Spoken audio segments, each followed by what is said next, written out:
أعوذ بالله من الشيطان الرجيم. بسم الله الرحمن الرحيم. يا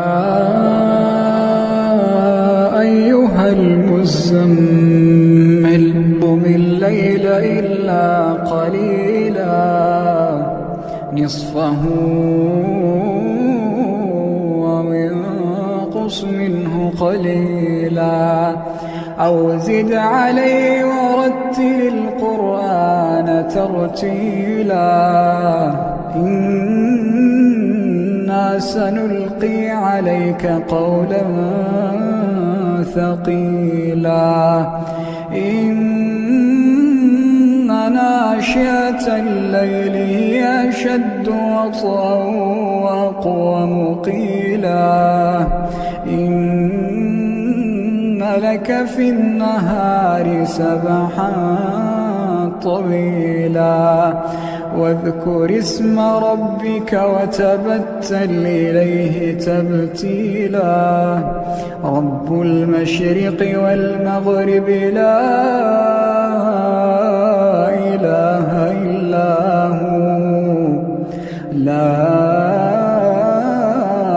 إله إلا هو فاتخذه وكيلا واصبر على ما يقولون واهجرهم هجرا جميلا وذرني والمكذبين أولي النعمة ومهلهم قليلا وذرني والمكذبين أولي النعمة ومهلهم قليلا إن لدينا أنكالا وجحيما وطعاما ذا غصة وعذابا أليما يوم ترجف الأرض والجبال وكانت الجبال كثيبا مهيلا إنا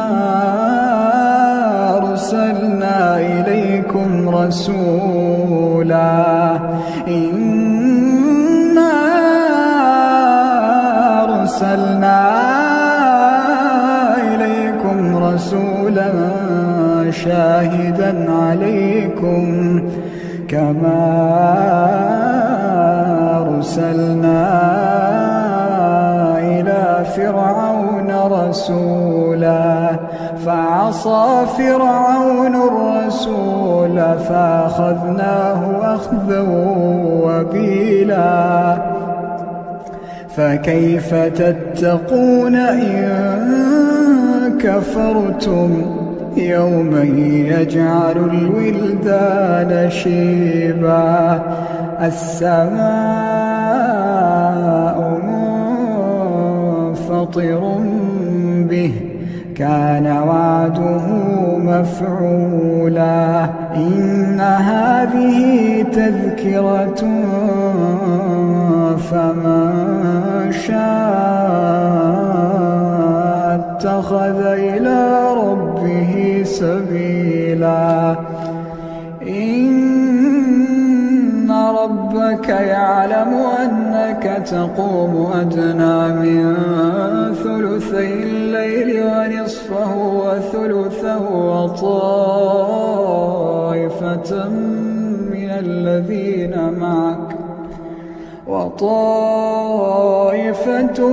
الذين معك الله يقدر الليل والنهار علم أن لا تحصوه فتاب عليكم فاقرؤوا ما تيسر من القرآن علم أن سيكون منكم مرضى وآخرون يضربون في الأرض يبتغون من فضل الله وآخرون يقاتلون في سبيل الله فاقرؤوا ما تيسر منه وأقيموا الصلاة وآتوا الزكاة وَاقْرِضُوا الله قرضا حسنا وما تقدموا لأنفسكم من خير تجدوه عند الله هو خيرا وأعظم أجرا واستغفروا الله إن الله